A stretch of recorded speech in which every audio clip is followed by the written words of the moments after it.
Somewhere in Texas right now, there is a retired schoolteacher receiving a check in the mail every single month.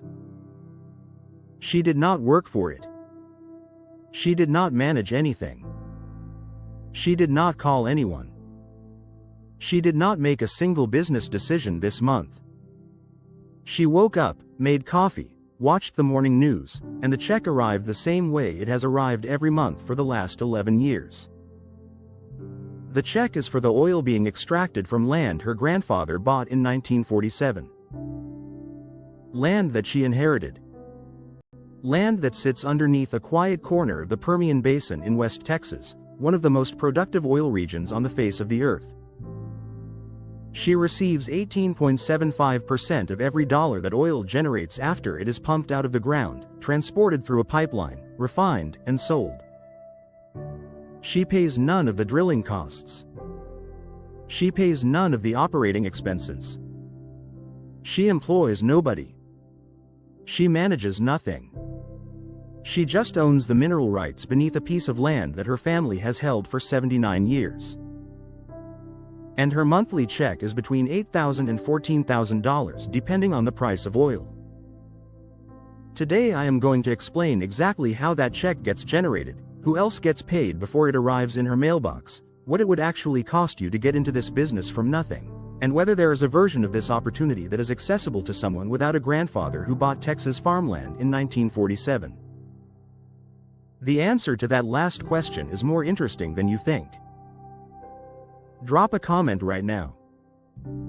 Before we go any further, did you know that you can own a piece of an oil well without being a billionaire or a Texas rancher? Yes or no? I check every comment on this channel. Welcome back to Rich Habits. Subscribe if you are new here. And if you think oil wells have nothing to do with your financial life because you live in an apartment in Atlanta or Chicago, go scroll TikTok and keep letting other people collect the passive income that energy production generates. Or stay here for the next 15 minutes, because what you are about to learn exists in a legal and financial framework that most people never discover, and some of it is available to you starting this year. Still here? Good. Let us start with the most fundamental question in this entire conversation. What exactly does it mean to own an oil well? Because most people hear that phrase and they picture a wildcat oilman in a cowboy hat, standing over a gushing geyser with oil all over his face, screaming about Texas tea. The reality in 2026 is considerably more structured, considerably more financial, and considerably more accessible than that image suggests. Owning an interest in an oil well means owning a claim to a portion of the revenue that well generates from the oil and gas it produces. But not everyone who owns an interest owns the same kind of interest. And this is the first distinction you need to understand before any of the economics make sense. There are two fundamentally different ways to own a piece of an oil well, and they are as different from each other as being a homeowner is from being a landlord. The first is a royalty interest. A royalty interest owner receives a percentage of the gross production revenue from a well without paying any drilling costs, completion costs, or ongoing operating expenses. You get paid first, before operating costs are deducted, and your income requires no management from you. In Texas in 2026, standard royalty rates typically range from 18.75% to 25% of gross production revenue. This is what the retired schoolteacher has. She owns the mineral rights beneath her land, leased them to an oil company, and collects royalties on everything that comes out of the ground. The second is a working interest. A working interest owner shares in both the revenues and the costs. You pay your proportionate share of the drilling, the completion, the operating expenses, and eventually the plugging and abandonment costs when the well reaches the end of its productive life. In return, after royalties are paid to the mineral owners, working interest owners typically collect 75 to 81.25% of the net production revenue. Higher potential returns, but you are also absorbing the full financial risk of a dry hole or underperforming well. That distinction matters enormously when we get to the economics. Because royalty owners and working interest owners are playing completely different financial games on the same piece of ground. Let us talk about what happens before anyone gets paid. Because the oil well economics begin long before the first barrel of oil ever reaches the surface. Before a well can be drilled, the oil company must lease the mineral rights from the mineral owner. This is where the lease bonus enters the picture. The oil company pays a one-time upfront payment, typically between $200,000 and $3,000 per acre depending on the region and the prospectivity, just to secure the right to drill. This is separate from royalties. This is the entry fee. And it flows to the mineral owner the moment the lease is signed, whether a single drop of oil is ever produced or not. In the Permian Basin of West Texas, the most productive oil basin in America and one of the most productive in the world, lease bonus payments for productive acreage currently run between $1,500 and $5,000 per acre. A landowner with 300 mineral acres in a productive part of the Permian might receive between $450,000 and $1.5 million simply for signing a lease, before the drill bit touches the ground. Then the drilling begins. And here is where the costs become genuinely staggering, because this is not a cheap business. Drilling and completing a horizontal well in the Permian Basin in 2026 costs between $6 and $10 million per well.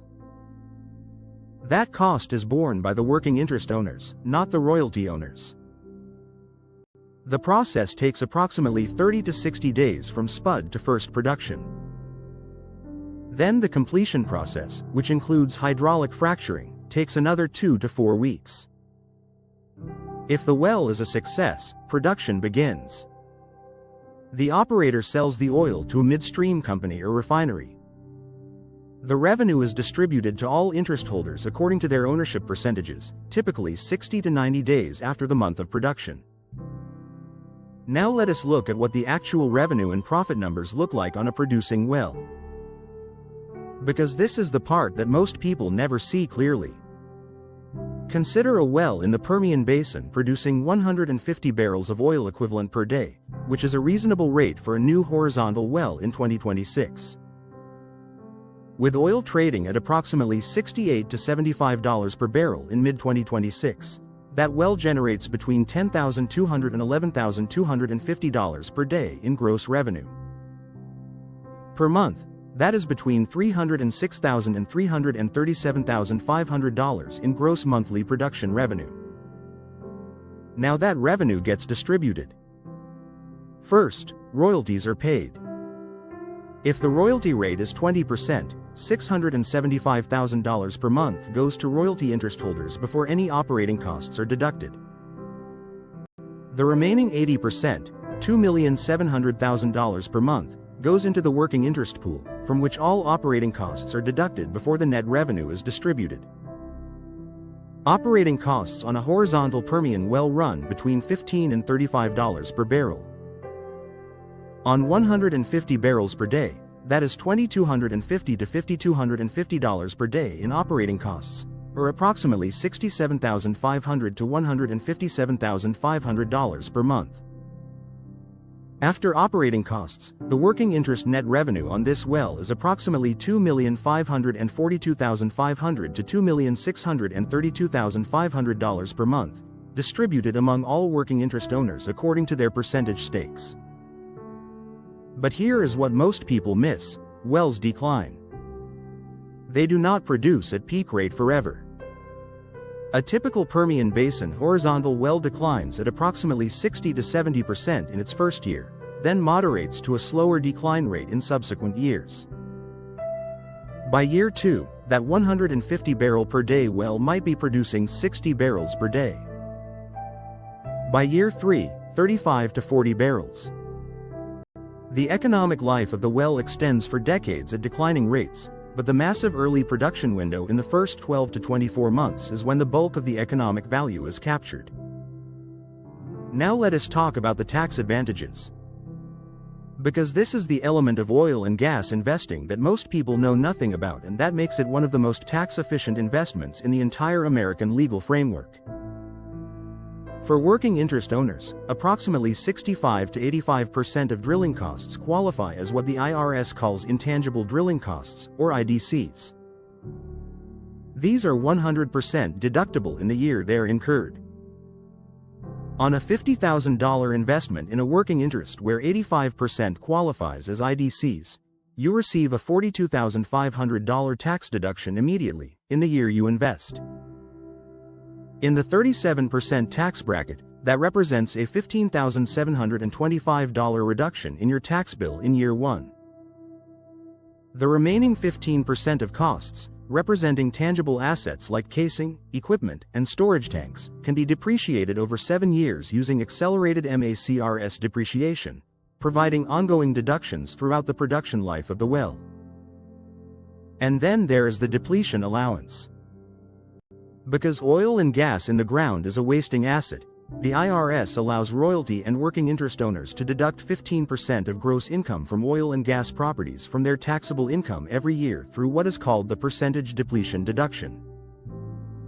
This means that 15% of what your oil well generates arrives in your life completely tax-free. Not tax-deferred. Tax-free. For royalty interest owners, the tax advantages are more modest but still meaningful. The 15% depletion allowance applies. Royalty income is taxed as ordinary income rather than capital gains, but the depletion allowance significantly reduces the effective rate. Under Texas law since House Bill 3159 effective January 1, 2026, there is a 100% exemption from the state's 4.6% severance tax for up to 36 months for restimulation wells that were previously inactive.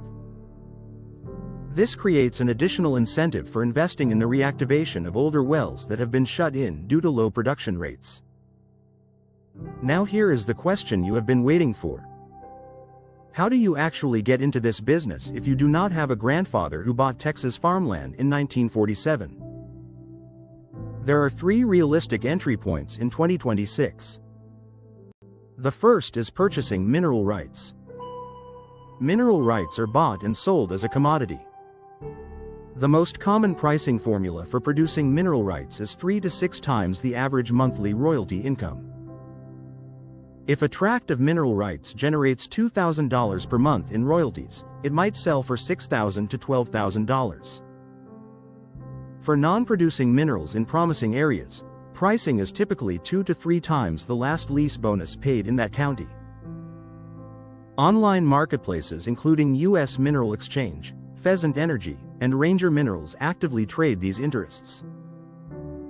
Entry prices for small positions start at approximately $10,000 to $30,000. The second is purchasing a working interest in a development well. Most operators offer participation opportunities to investors through what are called Authority for Expenditure Agreements, or AFEs. Minimum investments typically range from $25,000 to $100,000 for a single well working interest. On a $50,000 working interest in a Permian Basin development well, the first-year tax savings alone at the 37% bracket total approximately $15,725, effectively reducing your net cost basis to $34,275 before a single barrel is produced. The third is through oil and gas limited partnerships. These pool capital from multiple investors to participate in multiple wells, reducing single well risk through diversification. Minimum investments range from $50,000 to $250,000 depending on the program. But here is the fourth option that most people overlook entirely. If you own any index fund that includes energy companies, you are already a partial owner of oil and gas production. ExxonMobil, Chevron, ConocoPhillips, Pioneer Natural Resources, and dozens of other oil and gas producers sit inside the S&P 500. Every share of a broad market index fund gives you a tiny economic interest in the oil and gas business at the most accessible entry point possible. You will not receive a monthly royalty check. But your returns include the energy sector's contribution to overall market performance, which in periods of elevated oil prices can be substantial. Here is the honest risk assessment that this video would not be complete without. Oil wells can come up dry. Geologists and engineers use every tool available to identify productive formations, but geology is inherently uncertain. The failure rate for exploratory wells is significantly higher than for development wells in proven formations. If a well fails, working interest owners lose their entire investment. Royalty interest owners in non-producing mineral rights lose the opportunity cost but not additional capital beyond the acquisition price. Oil prices are volatile. The price of crude oil collapsed from over $100 per barrel in 2022 to approximately $65 to $75 per barrel in mid-2026. Revenue from your well moves directly with the commodity price. A 30% drop in oil prices produces a 30% drop in royalty income. Production declines are inevitable and significant. The 60 to 70% first-year decline rate on horizontal wells means that early revenue projections almost always look better than what the well delivers over time. And regulatory changes, environmental rules, and tax policy shifts can affect the economics of development.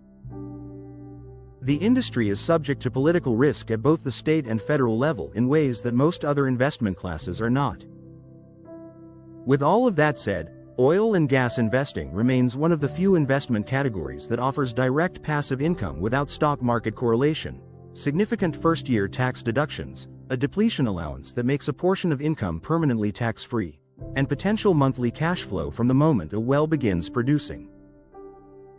The retired schoolteacher in Texas does not know anything about oil markets, drilling technology, or reservoir engineering. She just inherited the right paperwork. But the economics of what she owns, the passive income, the monthly checks, the inflation protection as oil prices rise, the tax-free depletion, they are available to anyone willing to understand them and position themselves accordingly. The question is not whether the oil is down there. The question is whether you understand enough about how this works to decide if you want to own a piece of it. Now before you go, tell me in the comments, did you know before this video that ordinary Americans could own royalty interests in oil wells starting at $10,000? And what is stopping you from looking into it this week? I check every comment on this channel. If this video opened a door you did not know existed, give it a thumbs up and share it with one person who thinks oil wealth is only for Texas billionaires. Subscribe to Rich Habits. I will see you in the next one.